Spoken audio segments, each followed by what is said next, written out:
Did we make it rain? We started reciting the prayer for rain in our Pre-Shabbat service 2 weeks ago.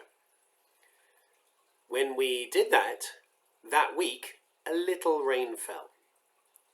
And we prayed it again this week. And then this week, an enormous amount of rain fell in one day on Santa Fe. So was that us? Talmud has a similar question.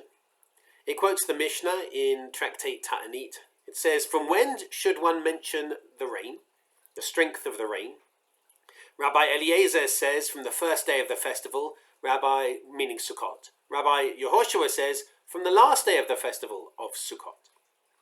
And so then the Gemara, the commentary, continues from there. Rabbi Yehoshua says to Rabbi Eliezer, but since rain is a sign of a curse during the festival of Sukkot, why would you mention rain at the start of the festival? Why would you want to do that? I come from England, and I can tell you a rainy sukkah is not fun. So why would you mention rain at the start of the festival? Rabbi Eliezer replies to him, I didn't say that is the time to request rain. I merely said that is the time to mention rain in our prayers. So Rabbi Yehoshua replies to him, well, if that's the case, why wouldn't we always mention rain? They're coming from two different perspectives on prayer and on prayer at a particular season.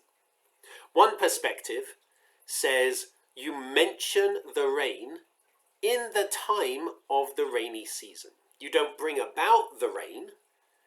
You don't magically summon the rain. But since you know it's the rainy season, that's the time to give thanks for the rain. That's the time to mention rain in our prayers. Whereas the other perspective says, when we pray for things. We pray for things to happen. And so, if we were only mentioning rain, why wouldn't we mention rain all the way through the year? Yes, it's true that there may be a season or 2 seasons where you have intense rain. But still, you should still be thankful for the rain at all times. So that other perspective, the perspective of Rabbi Yehoshua, says you're actually praying for rain at this point. What happened this last 2 weeks actually really reminds me of the story of Choni the circle drawer, who the people really need rain, and they turn to Choni and they say, please intercede on our behalf, pray for rain. So Choni draws a circle around himself and he prays to God and says, I will not move from this circle until you make it rain. And so a couple of drops fall, just like we had. A couple of drops fall. And the people turn to him and say, no, that's not good enough, frankly. And so Choni turns to God again and says, no, actually, what I mean is heavy rain. And then God makes the rain fall so hard that the whole area of Jerusalem floods. And Choni and others have to go up. They have to literally move up to higher ground to avoid the flood. And Choni says, no, not that either. And so then God brings rain in the middle. I don't believe personally that we summon rain. If we did, it would be an interesting, challenging thing, because after all, why would that prayer work and not others? If we pray to win the lottery at a 1 in 300 million chance, why wouldn't that prayer work? Or pray for somebody to be healed, or pray for a successful job interview, whatever it may be. We can't affect the world in that particular way. Prayer isn't magic. So I follow the school of Rabbi Eliezer, not the school of Rabbi Yehoshua. I don't believe that prayer changes the world around us, but I do believe that prayer changes us. I do believe that prayer helps us recognize what is most important in ourselves, what it is that we truly need, truly want, who we truly are.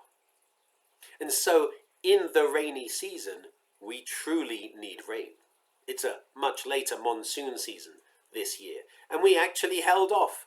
We could have mentioned rain earlier. Maybe we would have had rain earlier if you belong to that school of thought. But it just didn't seem right. It didn't seem like it was the rainy season yet. And so we waited until it seemed clear that the rainy season was about to start before we made mention of rain.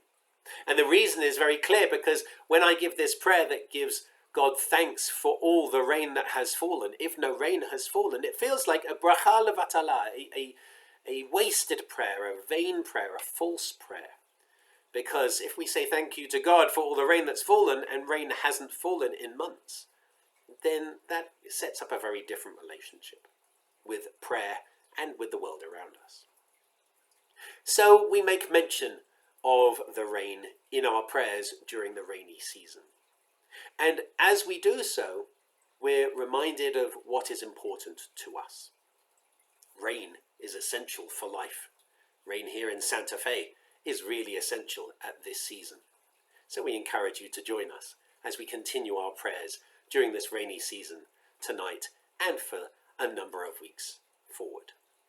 And of course tomorrow I invite you to join us. We have our second of the 4 August B'nai Mitzvah, another wonderful young student. We really encourage you to come and support these young adults as they move into the community. A bar mitzvah or a bat mitzvah ceremony isn't just for family.